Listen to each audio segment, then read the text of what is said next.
Well, it's Norman Kochnick here for Eyes on Cricket, and what a stunning bounce back, comeback, overall result that was. Now, I've got Chris Vernon here at Vern158. We're meant to be having Debash Singh from India as well. He's here in the next 5 or so minutes. He's writing a match report as we speak, so we have to respect that. But so everyone, viewers, you must be as impressed as I am. I was a bit gobsmacked by some of the Indian selections, the two debutants. I thought that was interesting that they blooded 2 players, but my gosh, Ishan Kishan is certainly worthy of being in that team, isn't he, Chris? Yeah, I mean, he's been, I guess it shows the benefit of the IPL for these guys. Literally have almost international experience before you even play an international game. And yeah, I mean, it was very similar to the first game, really. It was pretty one-sided. And, as we said before the series, it was, I think the toss, as ever, is really important, with the side looking to chase. That at the end of England's innings, I thought the pitch looked quite slow and quite difficult. It was clearly quite difficult to get away, but it clearly, the dew, I think, helped a little bit. And, I think the side that wins the toss will probably win most of the games in this series. So India were very good. Both sides are pretty poor in the field. I thought both sides fielded particularly poorly. That makes a big difference. There's been a lot of talk about the floodlights at this ground, and it's certainly watching India field and watching England field. Maybe there's some thinking behind it there. But India were very good. It's amazing. It's great to see Kohli. I've been a big fan, and I've said even last night on your Twitter that he's not going anywhere as captain, and I don't see many people in the comments calling for his head today, which is a good thing, because he's one of the best, isn't he? Look, and he fittingly scored 73, therefore 3,001 runs, the first to break 3,000 in a T20 format. The superlatives just don't end. I mean, it's almost as if India maybe took the first game in a controlled manner, and they built crescendo in the way they play cricket. I really believe that. I'll compare it to, say, a game like rugby league. Some teams have 26 games in the season, and they don't play that well the first 2 or 3. They're not as fit, and they win a few games, lose a few games, but then the crescendo comes towards the end. And it's a little bit like this, I must be honest. Sometimes when you charge it below the gate too early, you can actually peter off. It is true. And I think there's an element of that where they need to push the button. It's quite impressive, really. Yeah, but I think it's a very different series now. I think it's amazing when you're a bit out of form, and as a batter and as who's played a bit of cricket, like Butler put Kohli down, probably a catch that he should have caught. It's amazing what a little bit of fortune can just turn, change your fortunes. And apart from that, he was pretty imperious, wasn't he? And rightly so. But I think it's really difficult in this series to say that India started slowly or they're coming back. I think that this England one-day side's a lot different to the Test side, and I think it depends on who wins the next 3 tosses. Probably determines the series. I think that the side chasing. Interesting point was made on the commentary today. They said, it's a really weird decision to reschedule the World 2020 to have it in India. Dinesh Karthik was on, and he said that it's in the middle of monsoon season when the World 2020 is going to be played. And he said the dew will have even more of a factor. And it's just a little bit, that literally could be every game in that tournament decided, especially with the side. You're not talking Ireland versus Australia. It's going to be the best sides in the world. And if it is decided by who bowls first, then it might just take the gloss off it for whoever wins it, really, because if you've got favourites like India, or India losing the toss against South Africa and South Africa winning because they chase well, it just takes it off a little bit, if that makes sense. So is every match slated for day-night? Yeah, I don't know about the World Cup, but I think they're all day nights in this series. Yeah, I would argue that that's not the way it should be played. I think they should be playing some games during the day as well. Yeah. Really, it should be balanced. I think if they make it one type of arena, as in night, Okay, it probably suits crowd, or not only crowds, but viewers more maybe. Mm-hmm. But I think it's got to be a bit of combination there. I think, and I think I'm not sure how they've addressed that. It's not too late to change that. I'm sure the scheduling of time of the day could be changed. Garib Banker, winter is over, no dew today. Interesting that when Washington Sundar in his post-match interview was asked about it, and he said that the dew played a big factor. Dinesh Karthik, who's played a lot of cricket in the IPL, said that dew is a factor. I know that Garib is a very passionate Indian fan, but you might have to concede this one, Garib, that I don't think Washington Sundar was lying in his interview that the dew was an important factor. No. I mean, so with the press conference, that's still going on, isn't it, as we speak? Mm-hmm. I don't know about press conferences. They were just interviews on the side of the side of the pitch. Yeah. But let's look at some interesting. I mean, Chris Jordan was a little bit disappointing today in terms of being expensive. Yeah. Ishan Kishan was amazing. Rahul got out to a very good ball from Sam Curran. Very good ball. Or he bowled well, Sam Curran, especially early on. Yeah. But boy, oh boy, Virat Kohli just shows his worth.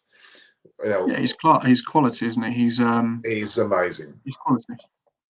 And I must make it clear. I asked that question on my community page just to see what people would think. It was not based on my own opinion, and I had to make that clear. But it's a question that needs to be asked. Why? Because there are people out there who are commenting about that in the open world. It just amazes me as an English fan who we've historically struggled more in the one. It's like Owen Morgan having a bad game and losing a game as captain, and the whole media here saying he shouldn't be captain. It just the mind boggles really. It's he's gone. The same people who were calling for his head yesterday and saying he shouldn't be leaving the side are saying he's the best player and the best captain ever today. It's just bizarre. I know that's the nature of the beast with cricket in India and how passionate it is, but the guy averages 62 as captain of his country. He's one of the best, if not the best ever. Like you're allowed to go through patches of out of form in professional sport, and that's just the way it goes. You can't consistently. He's almost a victim of his own success, isn't he? Okay, a couple of things. The time in Australia, there's one person that's asked that, is 4:24 a.m.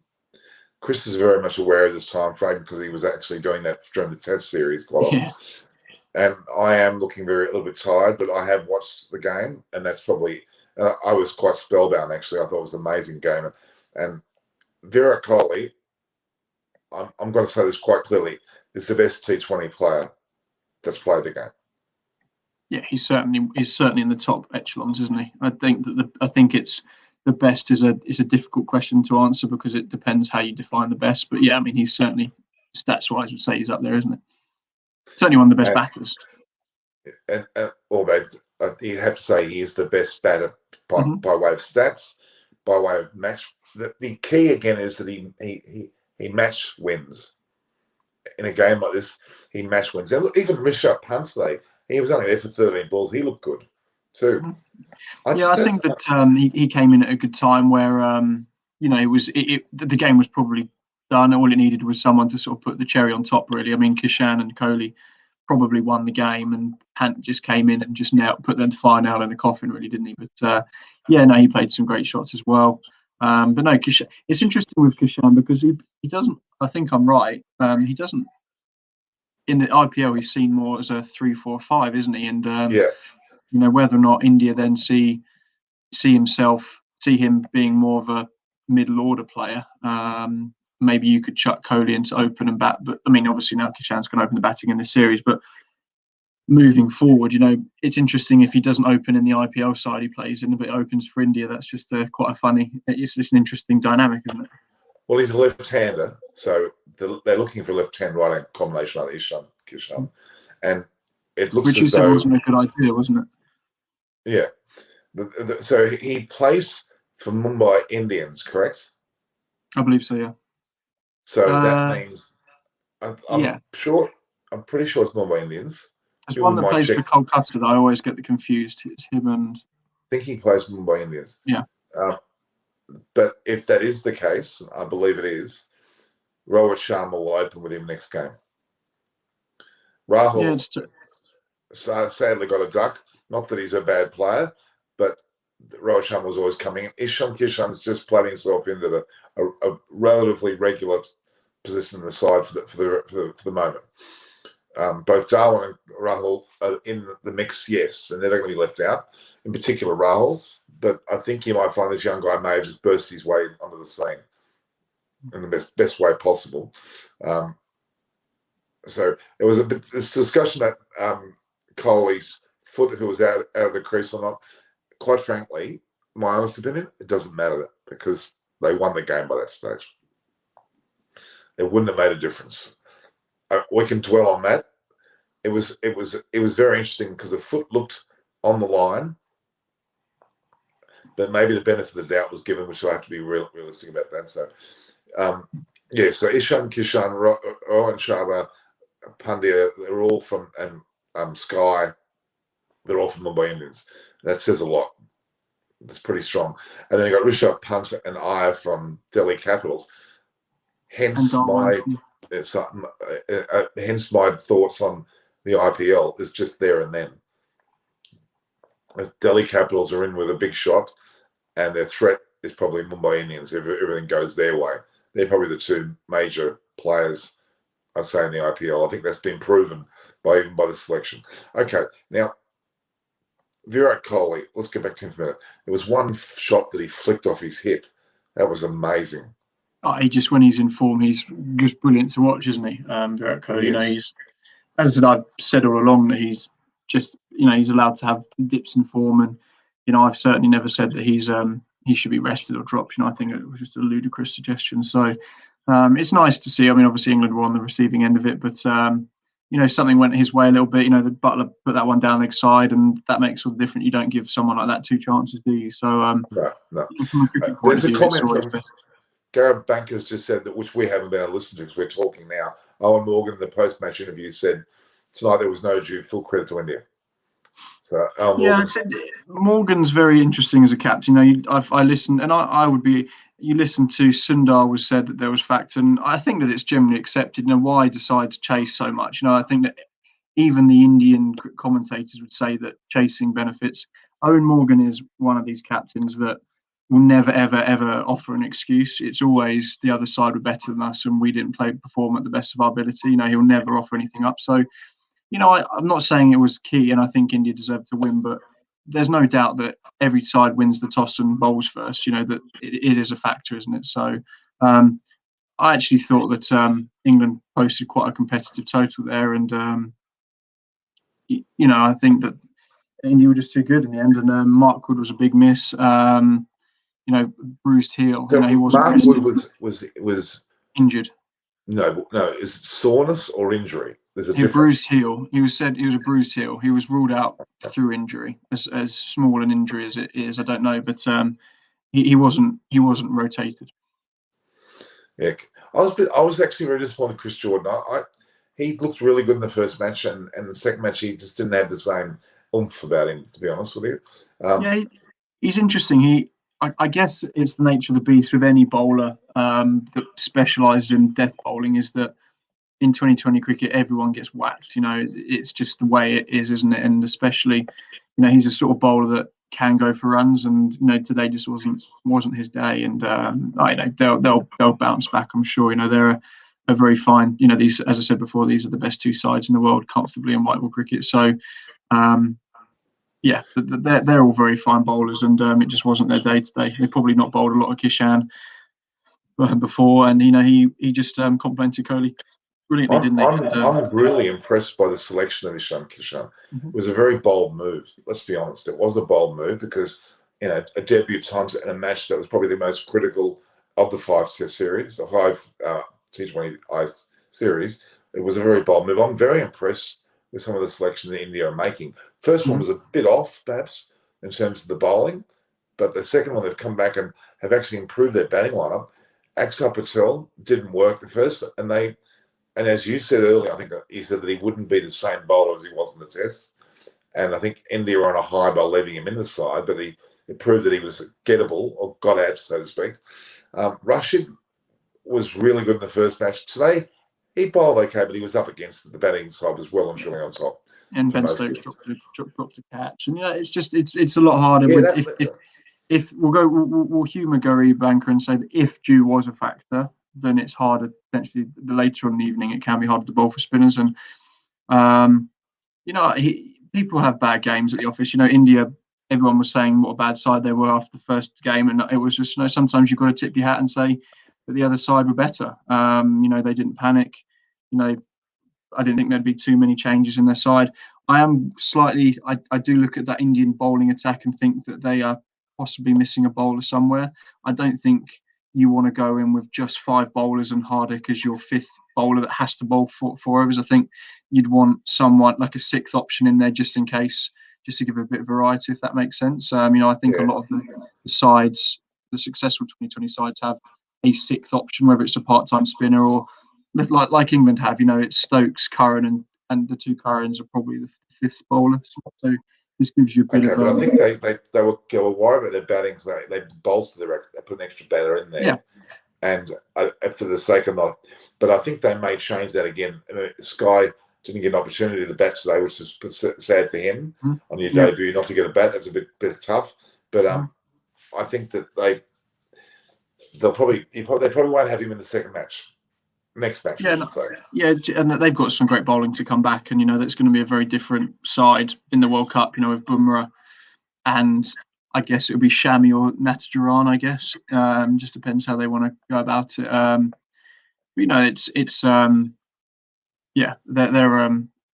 They're a fine outfit, and they're giving guys a go, aren't they? I still think that India's bowling attack looks a little bit one-dimensional with the seamers, and just maybe a left armer, or as I said, Axar Patel gives a little bit of variety in there. But they're going to play around with it this series, same as England are. I wouldn't be surprised if Mark Wood came in for Jofra Archer in the next game just to rotate and just to play around with their best sort of formation, if you like. But as I said, India were just too good today and fully deserved to win. The non-selection of Mo and Ali. What do you think of that? Yeah, it's interesting. I honestly don't think we would want to go into a 2020 World Cup in India with only 1 spinner. And I think that he would add something batting at 7 in that batting lineup as well. But I think that the best side probably sees Tom Curran go and Mo and Ali come in. But then again, that's why Mo and Ali, Owen Morgan and the coaches have paid the big bucks. It was an interesting look at Curran today. I thought that especially if Wood was injured, they might have gone Mo and Ali. But it's easy in hindsight to sit and say they got it wrong. Like the first game, if India win the toss in that first game and knock it off, everyone says Rahul and Dhawan, brilliant selection. They lost the toss, batted first, and hindsight's a wonderful thing. And one thing that those guys, Owen Morgan and so, won't be doing tonight is we got the team wrong. They would say they side available. And same as India, they've got a squad there that are all capable of winning games of cricket for their country. And sometimes the other side was just a bit better than them on the day. Okay, just quickly, the fact is that the way that India bowled today was impressive, but it was more impressive about their batting. Let's be honest. It was their batting that was very impressive. I actually think, I agree, but I think that they won the game with the ball. I think that these sides would back themselves to chase anything in those conditions. If there is a slight dew factor, I think that India would have been delighted with 160. So I think that they held England back at the end of it. I think they scored 28 off the last 4 overs, and England weren't, low on wickets. So. I think that India probably won it with the ball today, and that was the difference. A lot during the innings. England weren't a million miles away from where India were at the same point, but India just nailed it at the death, I thought, and bowled very well. Okay, just quickly, there's some very good comments coming through. I'm noticing there's a bit of discussion about Natarajan as well. I've noticed that the discussion on Mo and Ali we've covered, but the Jadeja factor, I think we will see him in the World Cup. I think that he's extremely significant to this side as well. That's another aspect. I do sleep, guys, but today I watched the match with great delight. And I did make a mistake on the earlier match report. I actually said, and I'm going to admit to it, Shardul Thakur did play. I mistakenly made him out that he was changed in the team today, so it was my mistake. Okay, just a point. Did you pick that up from the earlier discussions, Chris, did you watch No, it? I didn't watch much of earlier. I've been out and about Okay. today, so I All didn't right. catch any of it. It was Mother's Day, isn't it? Okay. Amit Shrivastava is actually brought a good stat.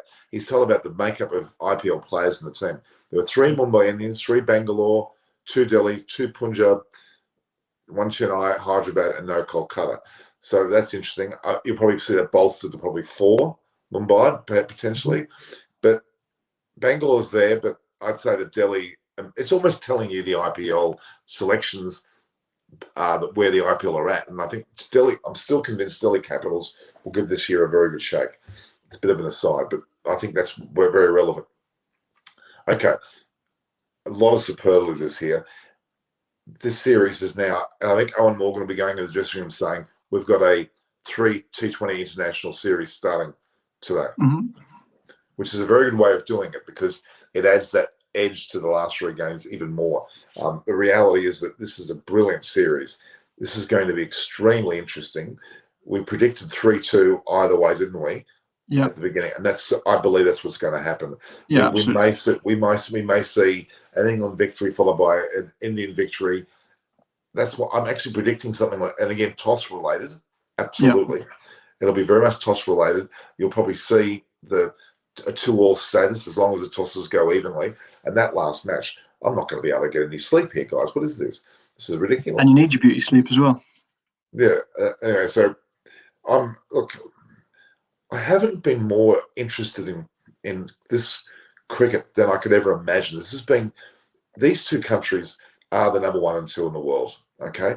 Yeah, fairly comfortably, I would say as well. I don't think there's much in it. It's a huge gap. Australia are absolutely nowhere near this at the moment. They've got diabolical mess in selections.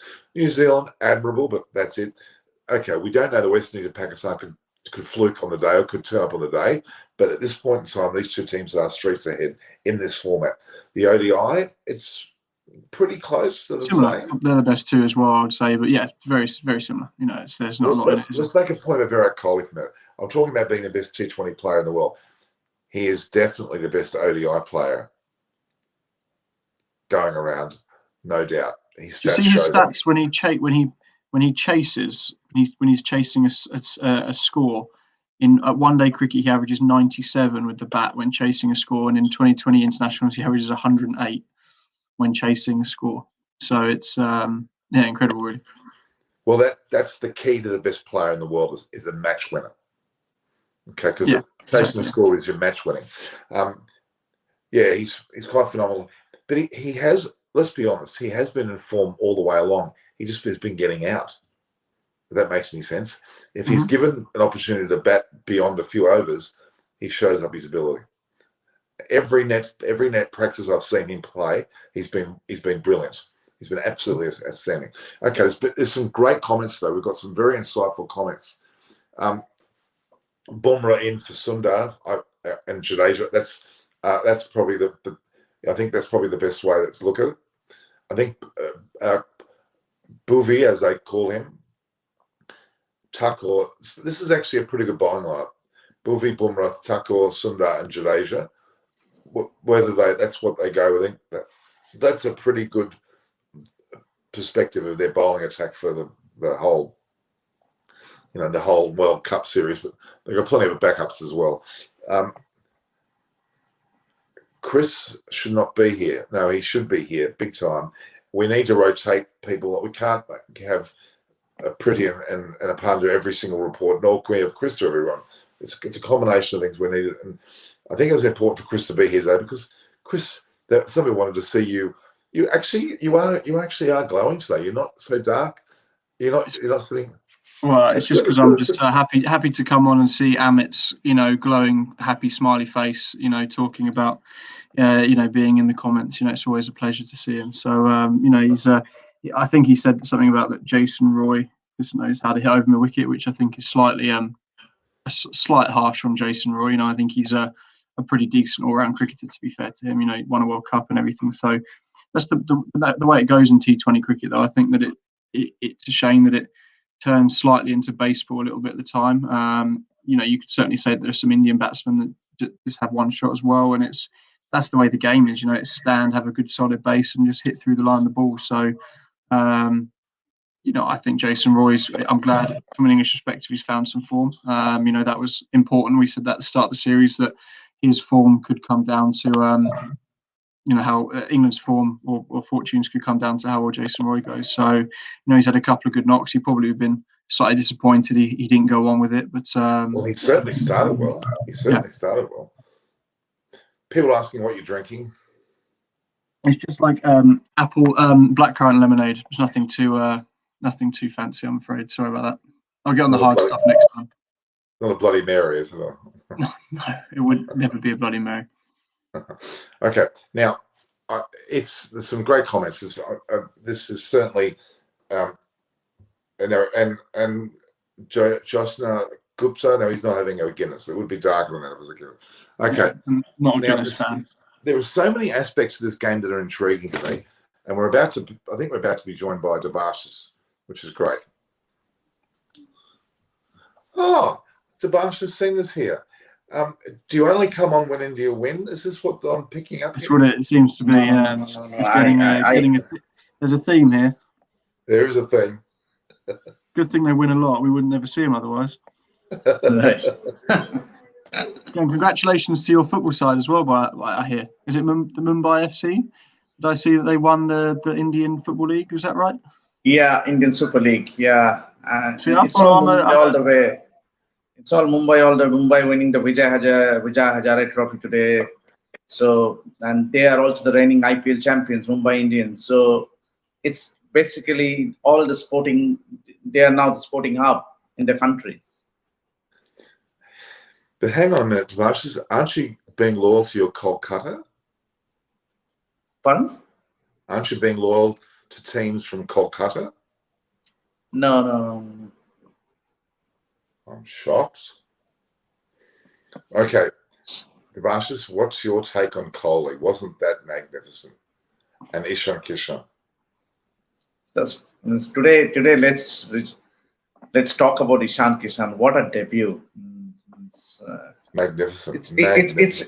He brought a bit of fresh air. It was just outstanding. I still cannot sink in to see such a knock. And also Virat Kohli, the way he batted, the responsibly. Obviously, you feel for Ben Stokes, the catch he dropped. And also Josh Butler, the Virat Kohli early on in his innings when he was on 10, I think, leg glancing, and Butler could have latched onto it, but it was a bit tough because it was not to his left side, which is not his ideal position. But then Virat Kohli also was really stupendous. So obviously. There was much talk about India losing the first match, comprehensively beaten by England, but to bounce back the way they did in this match means what a cracker of a series it's going to be. 3 matches more to go, and more means what a series it is turning up to be. So, Debash, from your perspective, Rohit Sharma's to be placed in the third T20 match. He's to be brought in. Will Rahul be the one that will be stepped aside now? Because of what happened with Ishan Kishan, will he stay? 100%. After such a knock today, I think it will be a problem of plenty. It's quite a few healthy, good headaches in the Indian dressing room. With the likes of Shikhar Dhawan was already in the dugout. Rohit Sharma was rested. Now you have KL Rahul, Ishan Kishan now coming up. So India have a problem of plenty, but it all augurs good for India leading up to the World Cup. That's true, but having said all of that, though, you've got to have a stable opening combination. You have to make a decision eventually to have a stable opening combination. No matter how great they all are, you still have to have an element of stability because you need a good start. I'm not saying they're going to do that. But they need to make a decision now. Rahul got out for a duck day, which is neither here nor there.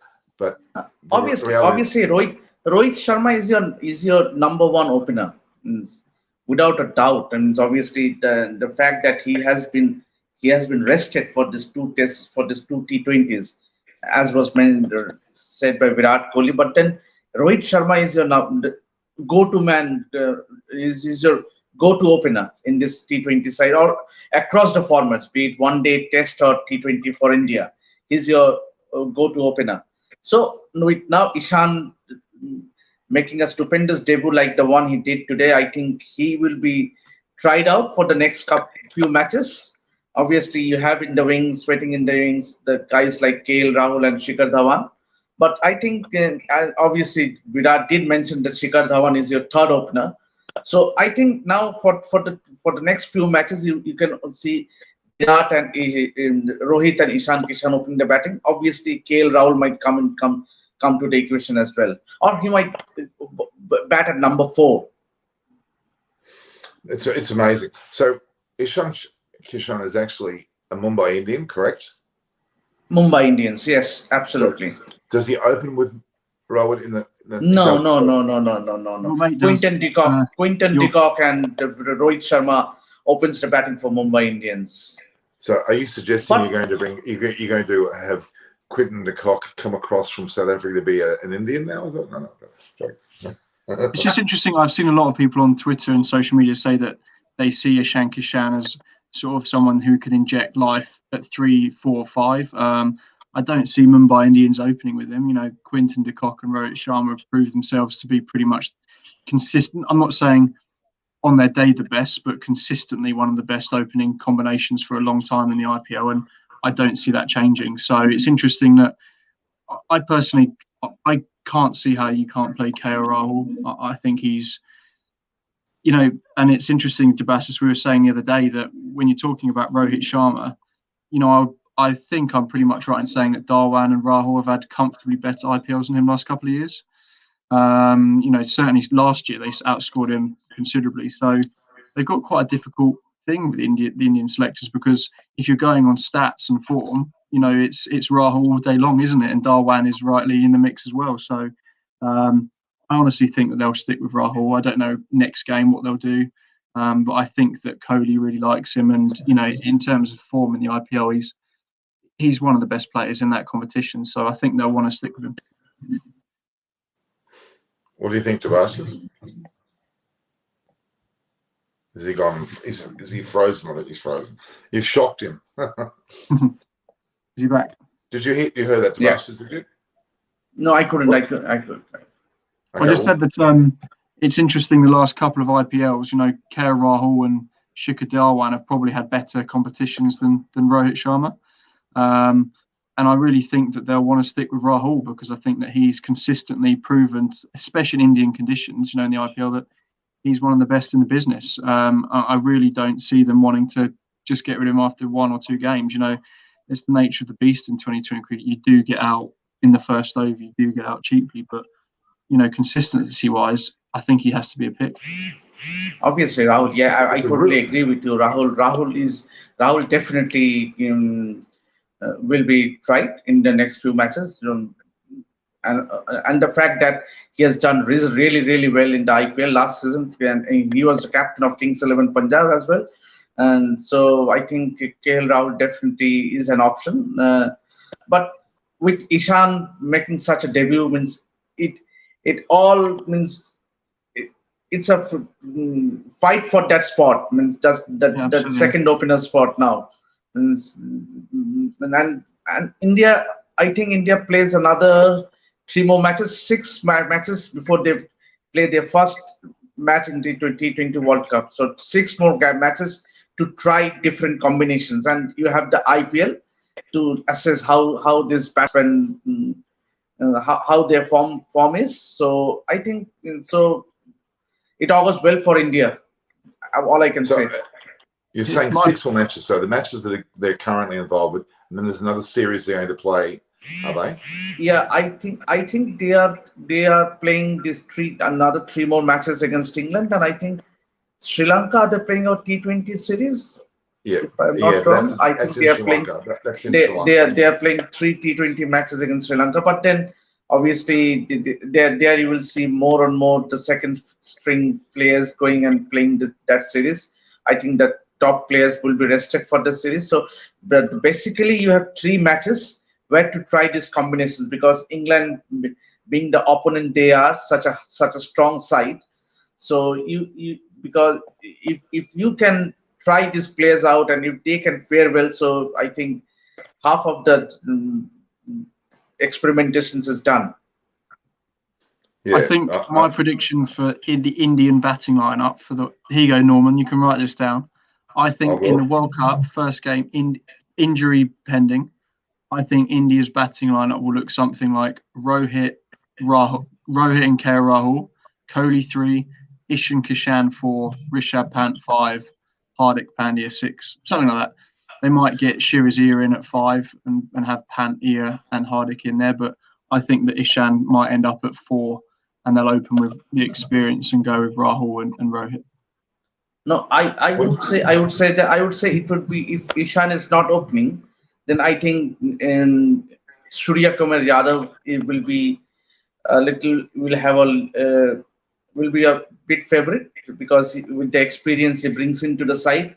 Ishan Kishan is a youngster and you need more experience, especially for a tournament like the World Cup. So I think if Ishan is not tried at the top, I think opening the batting, then I think if you are sending in someone at number 4 or 5, it would be definitely Surya Kumar Yadav. Obviously, I totally agree with you that KL Rahul and Rohit Sharma will be persisted with in the opening slot.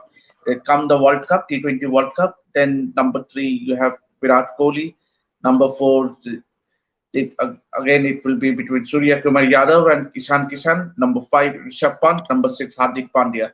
So the top 6 of India are almost settled. So you leave out the bloke who's done pretty well, Shirazia, not done much wrong at all. Yeah. It's tough, isn't it? I mean, as you said, it's so many good players. Because that number 4 slot, there will be a traffic jam kind of a situation. Obviously, with Shreyas Iyer, Surya Kumar Yadav, and Ishan Kishan, if it's not opening the batting, then obviously these 3 players will be vying for that number 4 slot. But hang on a minute. There might be a log jam or a traffic, an actual huge amount of people wanting to play those positions. But I keep stressing this. You've got to have stability in your side. When they find a combination, they've got to settle on it. And I think that's what concerns me. Even though it was great to bring Ishan Kishan, he showed his way. It was a great initiative. But ultimately, when it comes to the World Cup, they've got to have a stable batting side. If you look at any of the previous World Cups, there have been stable batting sides going into the finals. But it's different.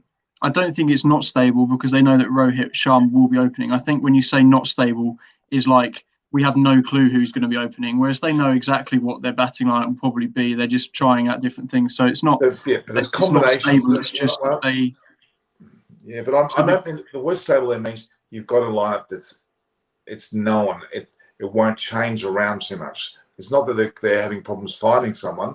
It's probably they're going to have too many, which means they still have to settle on it and back certain players and lead them in that position. What do you think? There's 2 theories when you go into World Cups, isn't there? And it's the same with football. It's the same with rugby. You either go with form, you pick players purely on current form, or you go with experience and past performances. So, and there's been success for both. I would be saying, if I was India with the IPL, I would be picking a lot on form. Just say, you guys, like Ishan Kishan is a form pick. He's consistently done well. He's done well in the IPL in India. We're going to stick him in. And someone like, a Shikhar Dhawan, who's been there, seen it, done it, isn't quite got in the form that he is going to miss out. And I like that. I think that there's a lot of things to go on picking on form. And it'll be interesting this year how India's squad will shape it come the World Cup, depending on how certain players go in the IPL. Shardul Thakur might have a really, really poor IPL, and they might not pick him for the World Cup squad. It would be interesting to see how squad is shaped based on IPL form. Yeah, you're right. But anyway, the IPL will be well and truly by the World Cup comes out. So that means the settled combinations will occur. It seems to me that the IPL combinations, whether it be Iyer with Pant or Rohit with the likes of Kishan and the like, are important. Not unlike what happens in Australia when they have the state level cricket. Certain players combine well, whether they were playing for Queensland, New South Wales, or whatever. So that's true. And the IPL's become almost the precursor to playing for their country. Mm-hmm. Would you agree? Absolutely, I agree with you, because if we take the text instance of Ishan Kishan, he has been playing the IPL for last two seasons, and last season it was his performance. He was the highest scorer for Mumbai Indians, scoring almost more than 500 runs, 515 if I'm not wrong, at a strike rate of 158. So I think Ishan Kishan means the fact that he has been sharing the dressing room with the likes of Karen Pollard, Quinton de Kock, Rohit Sharma. Incredible. This is the biggest positive to come out of the IPL. Means these youngsters, they get to play with so many big stars, and that's the reason time and again you see all these English cricketers. They say from Owen Morgan, Josh Butler, Ben Stokes, you name it. They always they give IPL a very, very high credibility, because the standard of cricket that has been played in the IPL compared to other T20 leagues is just way above the rest. And it's rarefied. It's got big crowds. The whole thing. But it's also a detriment to Indian cricket as well, because it allows other countries, look at Jofra Archer, been pretty much made. He's certainly the cricketer he is now because of the IPL. You're giving the likes of Sam Curran, Tom Curran, guys that were on the Sam Billings. He was probably on the fringes of English stuff, but he's gone over and played well in the IPL at times. So, it's just great because it's enhancing the level of cricket globally, isn't it? Not just from an India point of view. I don't know if you saw today that Sky, they call him Sky Yadav, don't they? Is it Sky? Yeah, Sky, Surya Kumar Yadav. Yeah. He got rid of an unwanted record today. I don't know if you saw it. Rajat Bhatia now takes over for the most games played in the IPL without making an international appearance. So Sky Yadav had it, but now Rajat Bhatia takes over with 95 IPL matches without playing for your country. Just one of those cool little stats I saw that popped up. Well, also, he didn't get a chance to bat, did he, today, which would have been frustrating. Yeah. Being 30 plus, he's more than 30, isn't he? Yadav is more than 30 years of age, and the fact that he's making his debut at international level like that is quite an honour. Almost Michael Hussey-like in terms of Test cricket. He was well and truly past 30. But that often brings a certain amount of hungriness, so that's a word for a player to do well. Points to prove, isn't it? Yeah, it is. Oh, this is a magnificent match. The fact that India won's not what I'm talking about. The quality of play today, it was amazing. And I was even Punt. We're not really talking about Punt's small innings. He did great for his small time that he was there. He could have been anything. He wasn't needed, ironically. It's amazing. It's an amazing series. You know what? To be honest with you, Australia's got no hope against these two sides. They're going to be walloped by these two sides in this format. Australia, unless Maxwell plays a blinder. No, I would like to differ from you. Obviously, T20 is such a format is that on that given day you never know. Means I totally disagree. I totally disagree with you, because this is such a format. Do you really think Australia up there? Obviously, definitely Australia. And they've got play. If you played them over a 5-match series, England and India would both beat them. Probably 3-2, 4-1. But on a one-off game, every side in the world has players that can win a game of cricket. I've already mentioned that. The West Indies and Pakistan are examples. I get that. But look at the way that they played the recent series against New Zealand. They up and down like a yo-yo. New Zealand and you cannot count New Zealand out as well. You cannot count New Zealand out as well. Means obviously with India playing at home, England, then you have Australia, New Zealand. So these are the 4 teams that will be, and also West Indies. How can you keep West Indies out? How can you keep West Indies out? Even Pakistan. Even Pakistan. Yeah. Absolutely. So it will be. I think it will be a very open T20 World Cup. I'm going on what we've seen these few days. Let's not forget it's in India. That's another aspect we must remember too. And England have had this chance now to play in amongst it, which only strengthens their chances overall, because they've got that exposure on what will be the final. They will play the final at this ground Ahmedabad's the I final. don't think that home advantage plays as big a role in a 2020 just because there's more variance with how, Debash will probably agree that the tosses will be huge in those big games. If you've got a World Cup semi-final, it would be a shame if it's England versus India or Australia versus India in the semi, and it's everyone sat there going, geez, whoever wins a toss and chases is probably a massive favourite. That's not what you want to see. You want to see it come down to Virat Kohli get 80 not out of 40 balls, or Owen Morgan scoring 100. It should come down to cricket. And I'm not saying that it seems that the toss seems quite important. Every captain will win the toss seems to be bowling at the moment, and that shows how important it is. But Norman's right that those sides aren't as good as England or India, but on their day, they can all turn up. They've all got players that can win a game. So I don't see home advantage in a T20 World Cup being that important. Look at the last World 2020 in India. It was England versus West Indies, wasn't it, in the final? West Indies. And it was crack. And it was England. England were almost successfully going on to Bradford and Sutton. And Ben Stokes. You're talking about the toss. Okay, let me just go back to the toss for a moment. What is the procedure or the protocols of the toss? Who calls and who tosses? How does it work? Kohli tosses. I think that away side toss call every go. Is that right, Debash? I think that's right. I'm not sure about that. I think Morgan calls every toss. I think Kohli tosses the coin and every toss is I right? I think so. I'm not too sure about. Okay. Well, it's extremely important for us to know this. I believe. I'd like to know the way the routine goes. I'm sure it's fair, but one has the ability to toss and one to call. Yeah. Correct. So that's an important thing that I'd like to know because it's so pivotal. Not that there's anything untoward going on, but I'd like to know. And I'd just like to see more day. They're all these day-night games because of the money factor and the TV rights. It probably fits in better with English TV companies. There's all these. It's all money, isn't it? But I'd just like to see a couple of these games, day games. Just so it's played same conditions the whole way through, and the pitch is the pitch, and the balls are the balls.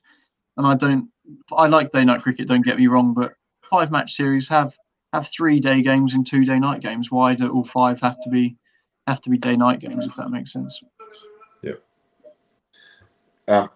Owen Morgan's media conference has gone ahead, and Debash, Chris has just said earlier about the fact that Owen Morgan will always be fair in his appraisal of the match and will be transparent.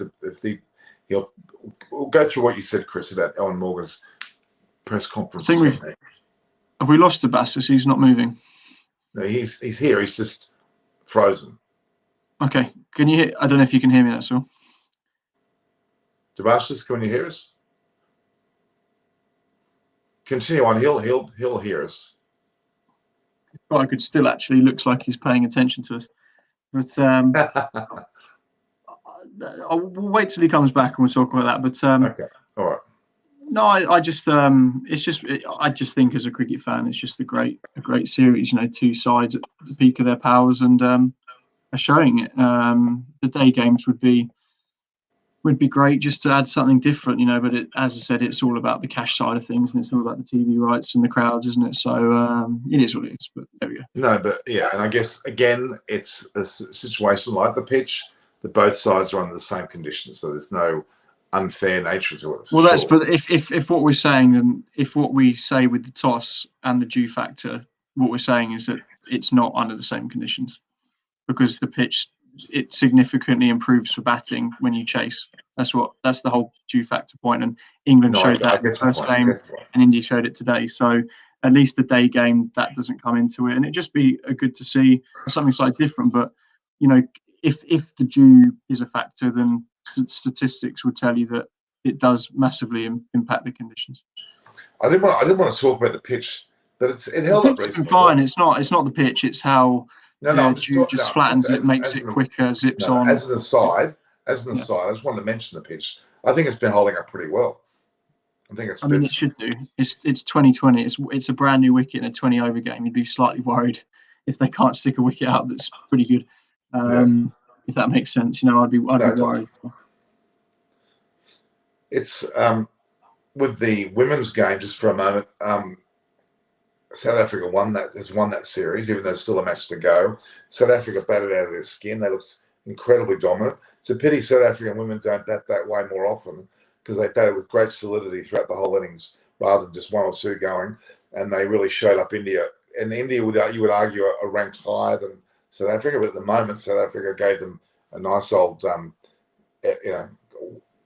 shellacking a little bit there. So, okay, now going back to the match again, we're very much okay. There are some questions about Virat Kohli's innings. He was very much at ease, wasn't he? I think he took his time. I think that he had a bit of fortune early on with the drop catch, and you need that as a batter. You know, sometimes when it's a little thing that can just help. I think that early on, Kishan took the pressure off him a little bit because he was scoring really quickly and hitting sixes, and Kohli could just have a little bit of a look. You know, I think his first 20 or 30 runs, he wasn't scoring at 300. You know, he had a little bit of a look, and I think that Kishan took the pressure off him a little bit, that he didn't have to be worried about the scoreboard because he was scoring quickly, if that makes sense. I'm not saying that Kohli didn't score quickly. I just think that it helped the other end. The runs are flowing, and look, that you know, there's things that are sure in life, and that's Kohli's going to score runs in 2020 cricket for India. You know, it was a matter of when, not if. So I was never in doubt that the guy would come back to the fore, and it's I guess it's a shame from an England point of view, but you know, it's nice from a cricket point of view that he does, because he's one of the best. When he got 73, and he didn't seem to be on 73, which means he accumulates runs so quick, not only quickly but effectively. It's the most intriguing batting performance, I must say. And look, there's even a comment here that Rohit should be made captain, Kohli just be there in the team. I know I put the question out there, which implies that I'm thinking he shouldn't be captain. He keeps proving when it comes to the crunch that he's able to win a series. He's got 12,000 international runs at 62, or 10,000 international runs at average of 62, 63 as captain. I'd say that's a pretty decent all-round effort, to be honest. Oh, but it's in all formats as well. You know, he hasn't had the opportunity in Test cricket as much because he doesn't play as much Test cricket. There aren't that many matches. But the T20 ODI format, he's been given a well-known hell of a go. I'm just waiting for him to score a T20 100. I know it sounds silly. He's not done it yet. I saw that, yeah. No. I'm waiting for them to do that. I mean, it's like today, he would have cruised to 100 if he was there, if he had a bigger score to face. So that's it would bug him a little bit. He would like to do it. I'm pretty sure he'd like to do it. That's one thing that'd be bugging him for sure. Rajesh Ashwatthama, why did you drop Mark Wood? He was injured. He had a bruised heel. He wasn't rested or rotated or dropped.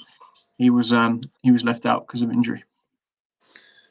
The only danger with Debash is having problems with his his internet is that I know if he leaves where he is now, he'll be flooded with work from extra time to post up that Kohli, because they're amazing. So we are looking at a few things, guys. Just to be an aside, we are looking at getting some interviews with Monty Panesar in relation to the Road Safety World Series. We're hoping for him to be around many of the players, the legends, and get them to call. We're actually negotiating that now. It looks pretty likely that's going to happen, thanks to both Aparna and Pretty, who are both in there doing that for me. So we're going to have a dual platform situation there. There has been mentioned about membership. I don't really want to bring it up now, but it's extremely important because we're going to be making that very unique. We're going to have lunches and dinners and meet and greets with some of the so-called legends that we have on the broadcast. And that includes the legend of Chris Vernon and Pretty Upala and the likes of Aparna Saini and Debash. We're going to get the whole group together and we're going to have discussions with our members. And I love that. I think it'd be great to do. I'd love to be able to get amongst our viewers in that way. I think it's a great initiative. And thank you for those that have been talking about it with me. A lot of people have been asking about it. So actually, quite a few have already subscribed, as in not subscribed, have joined as the members, which is great. All right, back to the game for a moment. I have a comment from Garvit Mehta and Sachin Yadav, who are saying most Poms are just whiners. They are here to make excuses after losing. They can't accept when their team is winning such a same. I think, in fairness, and Norman backed me up that before the first game and after the first game, when England pretty much stuffed India, won comfortably, that I said that the toss and the conditions suited England, and I said all along that the toss is going to be a massive thing. And if England had won the toss today and chased and won, I'd be sat here saying great win, but the conditions suited England, and that's all it is. And I think that it plays a massive part, and it's easy. It's not an excuse. I think that everyone's sort of in agreement that that's it plays a role. Yes, I mean, if they listen back to the previous show we did, I think we said it before and after the first game, didn't we? To be fair, that it was important, and the way that one-day cricket seems to be at the moment. Look at the PSL, look at the T10, look at that. It tends to heavily suit sides chasing at the moment. So it's an interesting dynamic, but certainly not much. Okay, I'm going to propose something to you. There's no way you would risk not bowling first. Is that what you're saying? You would never. I just don't think sides. I think that sides feel that they can control the game better chasing, and if with the dew factor in subcontinent Australia a little bit, and late summer in England as well. It's all parts of the world depending on what time of year you play. Then it just flattens the wicket out a bit. It puts a bit more pace in the wicket. It gives it a bit of zip, and it's easier to bat on it because it gives a bit of pace. So it's much easier to play your shots on it. So that's my only thoughts. Okay. You can't always win the toss. So a team that wins the toss is inevitably going to bowl and then win the game. You've got to, as a coach and a captain, try to find some way of being able to arrest that if you lose the toss. If that makes any sense to you? Because you don't want it to become a mentally foregone situation that you just think, oh, we're going to lose. I know they don't think that, but the way you're describing it, it's almost like you lose the toss. Oh, no. There has to be a way of arresting that. That's what I'm getting at, Chris. Yeah, no, I don't think that there's a mental block. I think that it just, the way that 2020 and one-day cricket is, it does favour the batsman anyway. Small grounds, hard white balls. It's not even one ball now; it's two balls from either end, especially in 50 over cricket. So the ball's only 25 overs old even at the end, so it's harder. Hence why it just, and if as a batsman you want pace on the ball, and the first innings in a game, if it just slows up a little bit, but in the second innings it just zips up a bit, and it just becomes that little bit easier to score. And the way that the balls are and the grounds are in general, it's hard to defend scores, and that's why sides, I think, with the way the bats are getting bigger, guys are getting more capable of hitting big shots, that it's just really hard to defend the score in general. And I don't think that's I don't think it's a mental thing. I think that's just the game. And, the sides are still going to win batting first, and it'd be interesting to see if later in this series the pitches deteriorate a little bit more and spin comes into it, where the sides will still risk fielding first. But that's just the way the game is. And it's exciting to see sides that do win the toss and bat, and just they're clearly backing their ability, and see if they can do it. Yeah. Now there's some very strange comments, like somebody wants Pretty or Pale open the batting with instead of Rahul. I'm not sure where that's come from, but anyway, Sachin Yadav, if you blame the toss, you are questioning the capability of both Indian and English sides. I don't think that's fair. I don't think anyone's questioning the ability. I'm just saying that it plays a big role, and it suits both sides of awesome sides. Hence why I said let's play a couple of day games, just because it's just one side against another. But Sachin, if you go and look at the PSL recently, 16 sides won the toss, bowled and chased in a row. That it's not just two games here. There is a lot of stats and precedent at the moment in world cricket that sides win the toss and chase. There is precedent that it suits, and the numbers don't lie. But no, they're two brilliant sides, and it's been similar to the Test match series so far. The first two games, it's been won quite comfortably by both sides so far, hasn't it? So there's two funny comments. Well, and I like this. Yeah. How to nullify this dew factor? It gives sides batting second advantage. Is there any way? We send robots to Mars, but we can't fix the dew factor? I like that. I think that's amazing. That's kind of true. Maybe we should get NASA onto the dew factor and see what they can do for us. And Yeah, Rajesh Ashwatthama just said Kohli said there was due. So got Gary Bank saying that Morgan said there wasn't. Kohli said there was. So, as I said, I think it's an accepted thing that it is a factor. Owen Morgan will never ever offer an excuse. He's a very much we weren't good enough today, but it's a fun dynamic. It's going to be interesting to see if a side can win the game batting. I'm sure that they will. I don't see it necessarily going the way of all 5 tosses this season, but this series. But it certainly gives you a slight benefit or a slight upper hand, doesn't it? Hence why so many sides are winning the toss and bowling. And why else would they be doing it if they didn't think it gave them an advantage? The dew has become the new pitch discussion, isn't it? I mean, look, I'm a little bit perplexed how 2 captains could say 2 very different things about the dew. I'm a bit scratched my head about that, to be honest with you, because they can't both be right. So what's going on there? Why would one say yes and one say no? Why would you bother when it's obvious? It's obvious that it is a yes. Yeah, I think that Owen Morgan he's just always a very in your face, honest. He doesn't want to be seen to offering any excuses, and I think that he's right.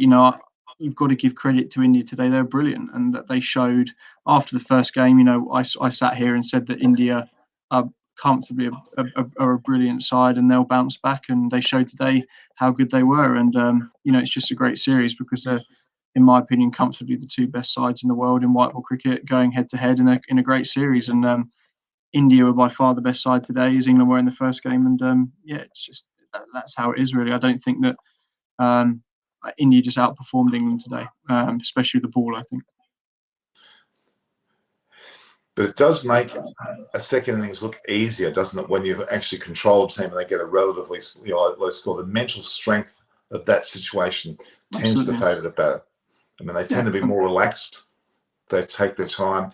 Even the way the Indians batted in the first match, they looked stressed. They looked a bit frustrated. But the second, they put their foot off the pedal a bit. Sam Curran impressed me today. He didn't have much. He looked really good. He's definitely someone of importance to this England lineup. Jofra Archer was okay. Wasn't that his best? The elbow didn't affect him as much today, I thought. But Mark Wood, you mentioned his injury prone.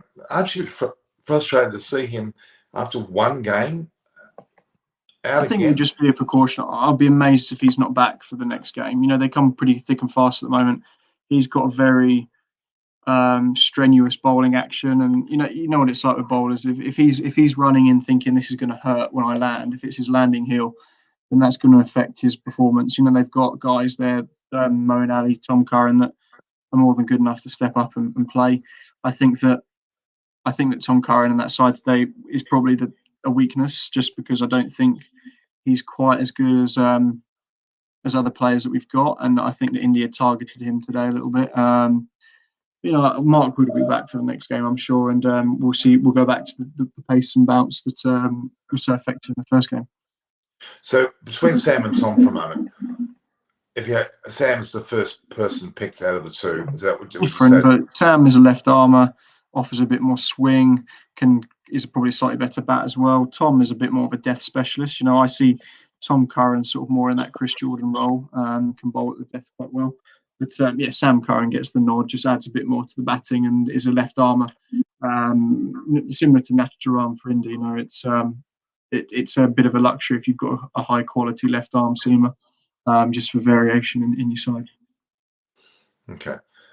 Can I just ask a question about Ashwin?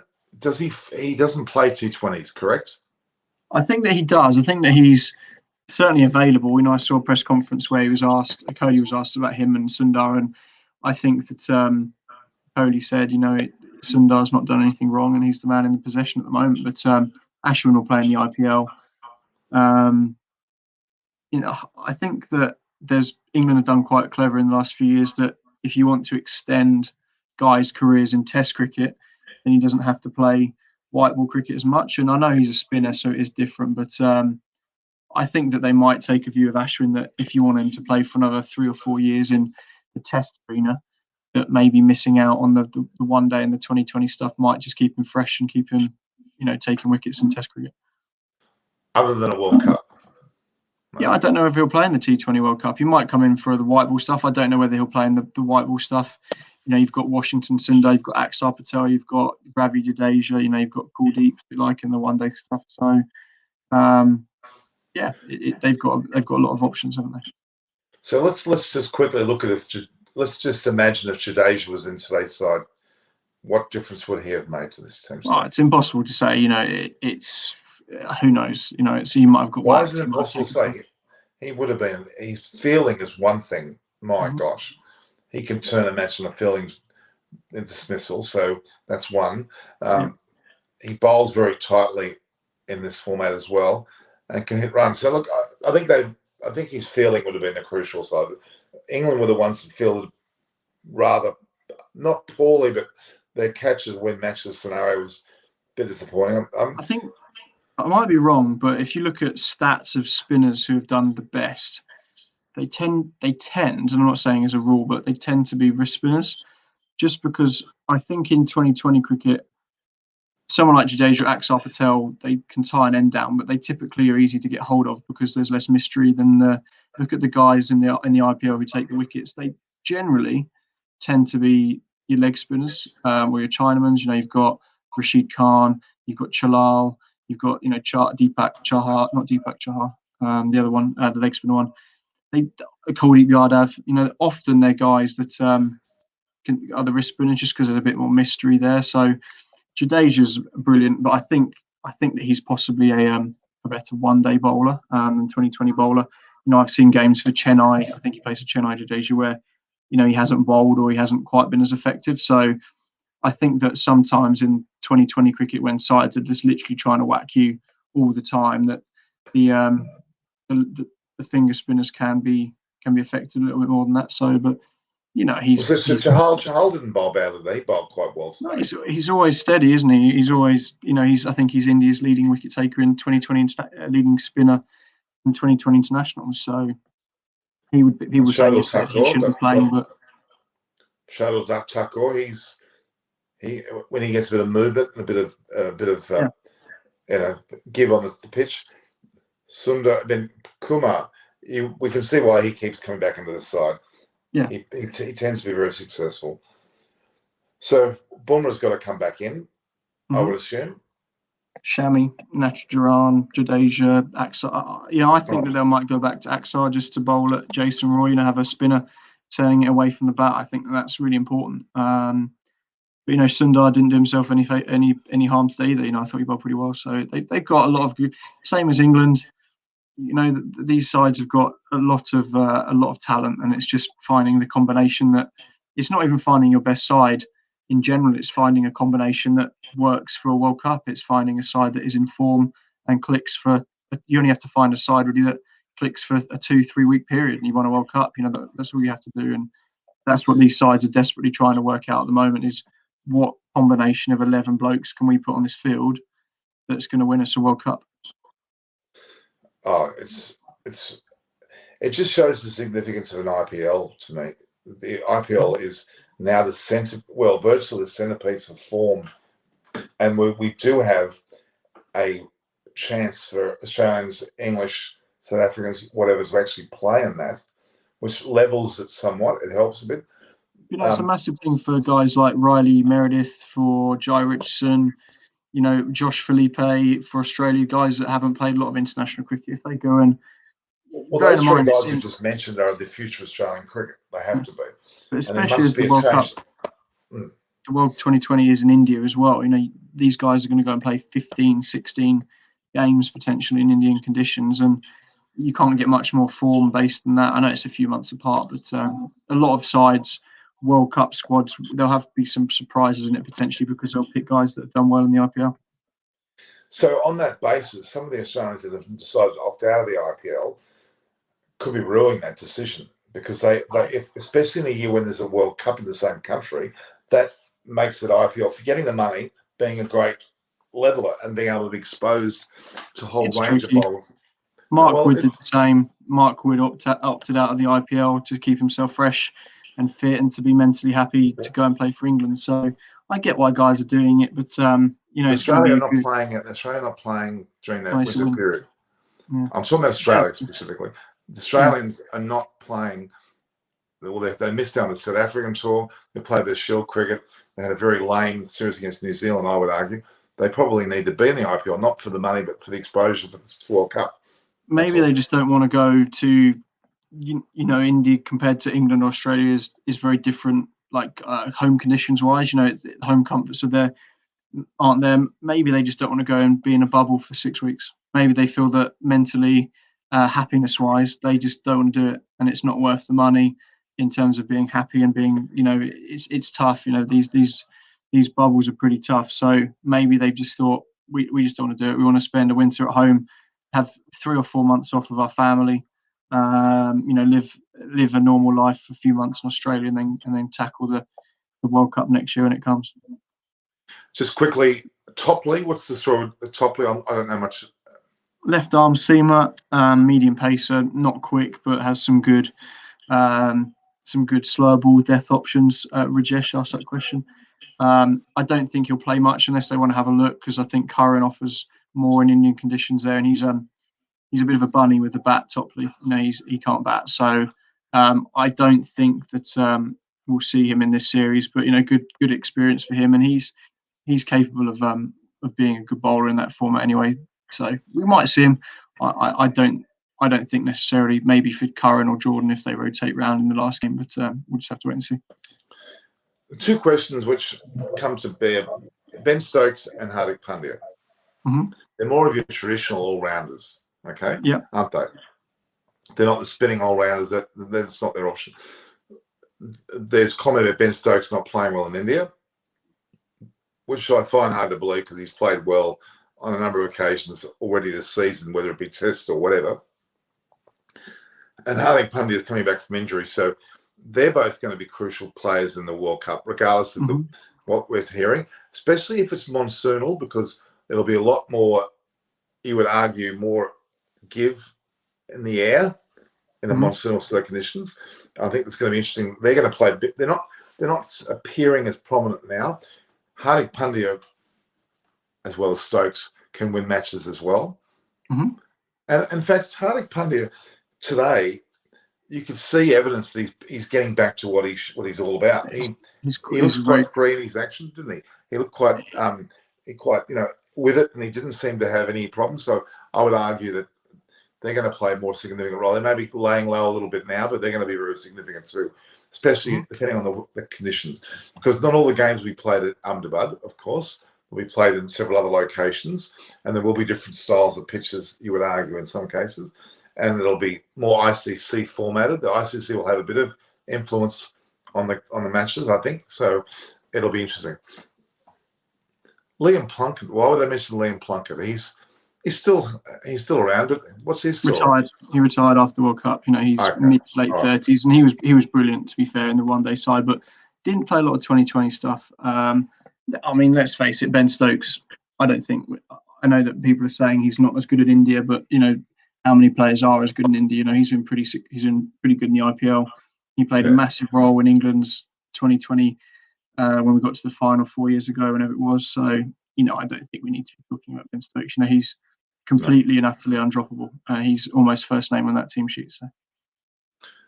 So looking at the T20 internationals records as we speak here, and it is remarkable. I keep seeing Kohli's number one in the T20 link in the ODI. He's about 6, but he's about 200 games short of everybody else. So he's statistically going to thrash them. He'll probably lead those two stats over time, I would argue. Test cricket, he'll struggle to get near Tendulkar, but he may get as many hundreds, though, depending on how many. He's going to struggle to play 20 years of cricket, put it that way. Yeah, Tendulkar started at 16, didn't he? So yeah, exactly, he went to almost 40. Well, not quite 40, but it seemed like it was 40. And would you say they're playing less Test cricket at the moment? in general? Well, I think this year's one of the busiest years for Test cricket ever, isn't it? England have got 17 That's true, tests. because India there's a must have carryover because they didn't play much last year. India must They're have making up for last 13 or 14, mustn't they? Because they had 2 in Australia. They've had 4 against England. That's 6. They've got 1 Test championship. That's 7. They've got 2 in Sri Lanka. That's 9. They've got 5 over here. That's 14. So, I mean, I know because of COVID things have messed up a little bit, but it's certainly a busy year for Test cricket. It's just a shame from a cricket point of view that England and India and Australia are playing 15, 16, 17 tests a year, and New Zealand are playing 4 or 3, and West Indies are playing 4. They need to be playing. It's quite frustrating. They need to be playing the same number, because you've got guys like Kane Williamson, who's arguably, I'm not saying he is, arguably one of the best batsmen ever, and he's going to never hit any records. I know he's got a great career, but you know, it's much easier for Kohli and Root and Steve Smith to score so many runs when they're playing twice as many games, isn't it? So it's interesting. You look at Kohli again. He scored now 26 50s in T20 cricket, no hundreds. I like to see him score 100 in T20. Yeah, I want it. Hopefully he'll play Zimbabwe one day or something. I'm joking. He's good enough to score 100 against anyone, Kohli, let's face it. I mean, sometimes... Well, today he got 73, and if he batted a little bit earlier, well, he did bat early anyway. But he came in the first over. No, sorry, I'll take that back. If perhaps Kishan had not got as many runs and may have put more pressure on Kohli to get more runs, it may have... He deserved to get 100 today, quite frankly. He batted well. He did. He saw his side end, didn't he? And that's the main thing for him. So yeah, and I think how many overs? There was 17.3 or something overs. Two and a little bit left, I think. Yeah. Well, it wouldn't have been out of the question, and that the Kohli would have done that actually, if he would have, if he needed to chase a bit more runs. This whole concept of getting over 200 in this series, I'd be surprised if anyone gets anywhere near 200. Yeah, I don't think the pitch is quite that conducive to score big first innings runs. No. And again, it has to be the first side to score 200, because the second side chasing will cruise past whatever score they're given. You would think so. It's actually, would a 200 plus score be a winning first innings score? Well, I think statistically that's huge, isn't it? But I honestly think that both sides will be confident of chasing anything, given what they've seen with the wicket and how the conditions improve for batting somewhat. So I honestly think that they would sit there and say, no matter what either side set us, we would be confident of chasing. It would be nice to see someone score 200 and have that and the game on. Yeah. Meaning they're putting pressure on the punts and Ayers and Kohlis and whoever to actually really. I've just seen the 2 times I've seen the pitch play both games, it just looks like it's quite slow and 2-paced, which isn't easy to whack it about on it. So yeah, but we'll see. Nilanshu Singh is saying he thinks Varun Chakravarti is very dangerous. Well, if he wants to play, if he's a good cricketer, Varun Chakravarti, and I'm not saying I agree with it totally when you see like Rakeem Cornwall playing for the West Indies, but if he's serious about playing for India, then he needs to buck his ideas up and pass his fitness test, doesn't he? Because what's he doing? You want to play for your country. It's not like he's not playing any cricket. He's playing IPL stuff. He's probably playing professional cricket. Pass your fitness test, mate. Because from what I've seen, he probably would have played. I've a lot of people saying he would have played. So, I can't believe it's a ridiculous fitness test for these guys. It's just, you want to play for your country. We're not talking about, going to work in your local Hungry Jacks, are we? We're saying about playing elite sport for your country. Like, go and pass your fitness test. But I don't think working in local Hungry Jacks would make you any better with it. You know what I mean, though? Like, I know that there's a precedent with Rakeem Cornwall, and the game's changed. And if Virat Kohli, as captain of his country, says, we've got 100 blokes here that could easily be playing international cricket, all we want you to do is pass this fitness test, because 99 other blokes would give their right arm to be here. Just go and get fit and pass your fitness test and play for your country. Yeah, that's true. All right. We might, or have you got any last thoughts? No, I just said I think that it's hats off to India today. Too good for England, but same as the other day, there'll be bounce backs. It's they're the 2 best sides for a reason, and it's just a great series and a great spectacle, isn't it? I'm predicting, as we've already seen, England win, India win, England win, India win, and then, my God, what a final. Yeah, I hope something like that pans out, and there's every chance it will. Mm-hmm. Yeah, I think if one day series is 1-1 going into the last game and this is 2-2, then it's been brilliant, hasn't it? Absolutely. I think it's a fantastic viewership for us to watch, and I'm really looking forward to it. Mm-hmm. There's Varun as a mystery spinner. Is he? I thought he was a. Is he more of a? Isn't he batting also in that realm? I don't know. Okay. All right, everyone. We've gone an hour and 20 minutes here. We've had a fantastic talk. In fact, our numbers are growing. They're not getting smaller, Chris. So we probably have, certainly attracted people to this talk. And once again, I want to thank Chris Vernon. Debash was here earlier. Mind you, Debash is writing copy for extra time. He's writing articles. He's posting videos. He's doing a lot of things. In fact, I've posted a video while I've been talking to you, by the way, on my side. The currency of this issue is very relevant. We're very blessed to have the people we have today. We had Priti and Aparna earlier on. We've got Chris now with Debash. We'll have David Gravely. We'll have Adam Hollyoak. We'll have a lot of people coming up in the future. Simon Willis is amazing. So thank you again, guys. This is Norman Kochnick here for Eyes on Cricket. I'm not going to say Norman Kochnick again. I'm getting some flack. So did I tell you about one of my mates from the country rang me up? He's watching every episode. He goes, Norman, stop saying your name so often. I said, well, that's what you do when you're. I'm starting to think that my name's Norman Kochnick. I'm starting to think that I might change my name to Norman Kochnick down the bottom as well. You just want to be Norman Kochnick. But maybe. The reality, we've got an actual tag there. You can see at Norm Koch. Point to your one, Chris. I'm starting to have a few more people message on Twitter. So, send us some tweets, send us some questions. If anyone tweets us a question, we'll definitely make sure we answer it. It's difficult in the comments because they flash up, and especially when people, so it's hard to follow. But if someone tweets a question and tags us both in it, we'll make sure we answer it 100% for you guys. I'm making that really, really clear. We need more effort on Twitter. If you haven't got a Twitter handle or Twitter account, go get one, because that's on any search engine. That's the first thing people see. So if you want to be known, get yourself on Twitter and join us both at Norm Koch and Vern158. We've got Priti on there, we've got Aparna on there, we've got a whole range. Adam Hollyoak. Unfortunately, had a few people pass away around him recently, which is rather sad, but Adam's amazing. He's got some great charities he works with as well. All right, guys, goodbye tonight. Well, we've had a great talk. This is Norman Kochnick again, Eyes on Cricket. Chris Vernon. We'll see each other tomorrow at 10:30. We might have an Aussie and a Pom coming up pretty soon as well. We'll see how we go. Exciting. All right. It'll be episode 11. 11, I think, yeah. Perfect. Looking forward to it. All right, guys. Great to spend time with you. All the best, guys. Take care. See you later.